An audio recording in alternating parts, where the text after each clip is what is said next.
تو یہ قرآن فرماتا ہے ہدی للمتقین، یہ قرآن متقیوں کے لیے سراپا ہدایت ہے۔ اب متقی کی صفات کو بیان کیا جا رہا ہے آگے کی آیتوں میں۔ اب متقی کون لوگ ہیں؟ الذین یؤمنون بالغیب، جو بن دیکھے مانتے ہیں۔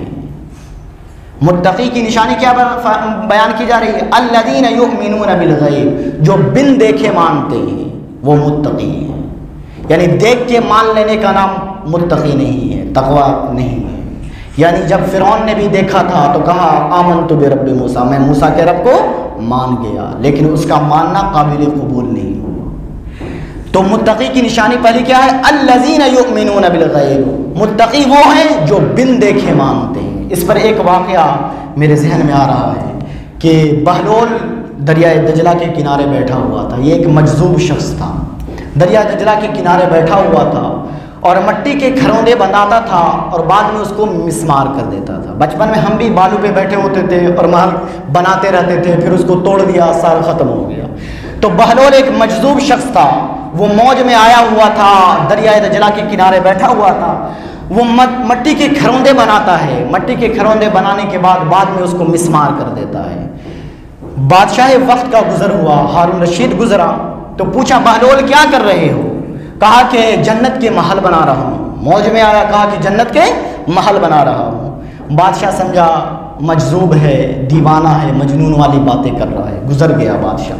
پیچھے سے ملکہ زبیدہ بھی آ رہی تھی تو اس نے دیکھا کہ بہلول جو ہے مٹی کے گھروندے بناتا ہے اور اس کو مسمار کر دیتا ہے۔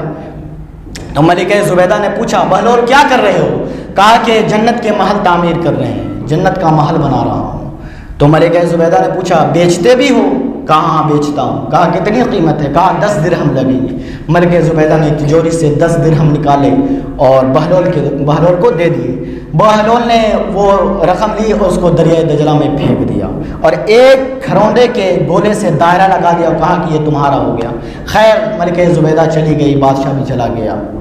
جب رات ہوئی تو رات کو بادشاہ خواب دیکھتا ہے۔ خواب میں کیا منظر دیکھتا ہے کہ جنت ہے، جنت میں ایک محل ہے اور ایک محل کے دروازے پہ لکھا ہے ملکہ زبیدہ۔ بادشاہ اندر جانا چاہتا ہے، فرشتے روک دیتے ہیں، کہتے ہیں تو بادشاہ کہتا ہے کہ یہ میری بیوی کا محل ہے، تم کیوں مجھے منع کر رہے ہو؟ تو فرشتہ کہتا ہے کہ دنیا کے ضابطے کوئی اور ہیں اور یہاں بغیر اجازت کے تم انٹر نہیں کر سکتے ہو۔ خیر اسی اثنا میں بادشاہ کی آنکھ کھلتی ہے، بادشاہ بیدار ہوتا ہے، یہ سارا ماجرا ملکہ زبیدہ سے کہتا ہے۔ تو ملکہ زبیدہ سے بادشاہ پوچھتا ہے کہ تم نے آج کون سا خیر کا کام کیا، کون سا نیکی کا کام کیا؟ میں نے ایسا ایسا خواب میں منظر دیکھا ہے۔ ملکہ کہتی ہے کہ میں نے کوئی ایسا کام نہیں کیا، وہی معمول کی نمازیں، معمول کے روزے، وہی صدقات ہیں۔ پھر ملکہ کہتی ہے ہاں مجھے یاد آیا، جب ہم گزر رہے تھے دریائے دجلہ کے کنارے سے تو وہ بہلول جس کو دنیا مجذوب کہتی ہے وہ جنت کے محل بیچ رہا تھا، تو میں نے 10 درہم میں خرید لیے تھے، شاید وہ وہی بات ہو۔ تو بادشاہ سر پکڑ کر کہنے لگا وہ تو مجھے بھی کہہ رہا تھا۔ اب بادشاہ کے دل میں بے چینی بڑھی، اس لیے کہ وہ جنت کو اب دیکھ آیا تھا۔ اب بادشاہ قصداً اس لیے وہاں سے گزرا کہ بہلول اسی موج میں مل جائے۔ اب بادشاہ وہاں سے گزرتا ہے تو بادشاہ کا دل باغ باغ ہو جاتا ہے کہ بہلول پھر اسی مستی میں، اسی موج میں گھروندے بناتا ہے۔ تو بادشاہ جا کے قصداً پوچھتا ہے بہلول کیا کر رہے ہو؟ کہا کہ جنت کے محل بنا رہا ہوں۔ کہا بیچتے بھی ہو؟ کہا ہاں بیچنے کے لیے تو بنا رہا ہوں۔ کہا کہ کتنے میں بیچو گے؟ پاکٹ میں ہاتھ ڈالتا ہے بادشاہ۔ تو بہلول کہتا ہے کہ آدھی حکومت لگے گی، آدھی حکومت لگے گی۔ کہا کل تو 10 روپے کا بیچ رہے تھے، آج آدھی حکومت لگے گی۔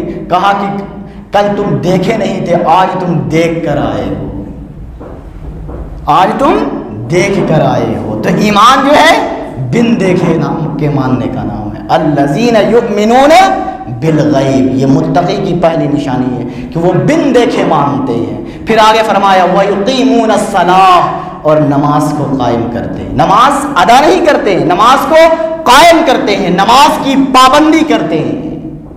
وَمِمَّا رَزَقْنَاهُمْ يُنْفِقُونَ، اور جو ہم نے ان کو عطا کیا ہے ان میں سے میری راہ میں خرچ کرتے ہیں۔ تو یہ متقی کی نشانی ہے۔ وقت کے دامن میں گنجائش نہیں ہے۔